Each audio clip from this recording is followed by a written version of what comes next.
Cube Radio. Salut, c'est Charles Dran avec l'équipe dans 5 minutes. On s'intéresse aux sciences, à l'histoire et à l'actualité.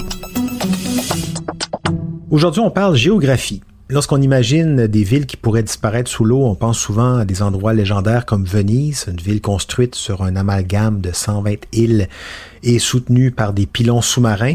Venise est effectivement à très grand risque d'être engloutie par l'eau, mais des centaines de villes côtières partout dans le monde le sont aussi en raison, entre autres, mais pas seulement, du réchauffement climatique. Voici Sophie Croteau. Dans les dernières années, plusieurs scientifiques ont sonné l'alarme sur un problème imminent qui frappera inévitablement plusieurs grandes villes côtières d'ici 2100. Selon plusieurs outils de calcul, comme les cartes développées par l'organisme Climate Central, des villes comme Osaka, San Francisco et même Vancouver seront partiellement, sinon totalement inondées d'ici la fin du siècle. 3 facteurs importants entrent en jeu, dont 2 liés directement au changement climatique. Le premier phénomène en cause est celui de la subsidence. De manière générale, le sol se compresse naturellement sous le poids de sa surface et plus ou moins rapidement selon sa composition. Par exemple, les sols sablonneux ou rocheux sont assez résistants, alors que des sols vaseux et argileux, ou ceux créés artificiellement par l'homme, sont plus susceptibles de s'enfoncer.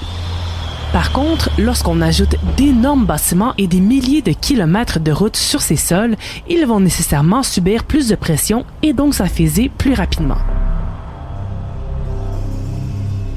On estime que le poids d'une ville comme New York serait de 850 millions de tonnes, sans compter les routes.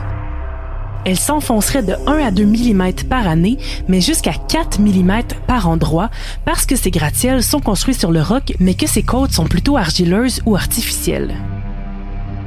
Et comme les populations des grandes villes ne cessent d'augmenter, elles deviennent de plus en plus lourdes, créant toujours plus de pression sur le sol.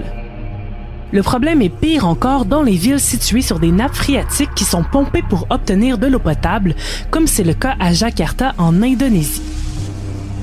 Là-bas, le sol peut s'effondrer de 30 cm soudainement, comme une bouteille d'eau vide qu'on écrase.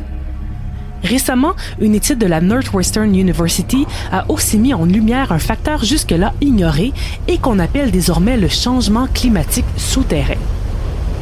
Les grandes villes ont souvent d'immenses structures souterraines pour faciliter le transport et le stationnement, et ces installations produisent des quantités énormes de chaleur. Comme le sol environnement est chauffé en continu depuis des dizaines d'années, la chaleur est trop intense pour se diffuser normalement, ce qui augmente le réchauffement des installations, comme vous l'avez peut-être déjà vécu en prenant le métro en plein été. Le plus grave problème, c'est que ce phénomène accélère aussi l'affaissement du sol et crée par le fait même de graves dommages aux fondations des bâtiments. Le dernier facteur en jeu, c'est celui de l'eau. Un enfoncement d'1 ou 2 mm par année peut sembler minime, mais lorsqu'on les combine à l'augmentation du niveau des océans engendrée par les changements climatiques, l'urgence se fait sentir. D'abord parce que les eaux n'ont plus d'endroit pour s'écouler naturellement, parce que le dénivellement original est bloqué par des bâtiments ou un sol affaissé. L'eau s'accumule donc dans des creux, ce qui crée un poids supplémentaire et des inondations. L'autre problème, c'est que les villes côtières sont de plus en plus frappées par des tempêtes violentes, comme on l'a vu avec Katrina en Nouvelle-Orléans en 2005 et Sandy à New York en 2012, qui les inondent et détruisent les infrastructures qui n'étaient pas faites pour être submergées. Malheureusement, les solutions ne sont pas nombreuses. À court terme, on fait déjà des études des sols avant de construire, afin de s'assurer qu'ils ne s'affaisseront pas outre mesure. Mais à long terme, il faudrait prendre des mesures plus drastiques, comme restaurer des milieux humides sur les côtes pour permettre entre autres une meilleure absorption de l'eau et créer une barrière de protection contre l'augmentation du niveau des océans.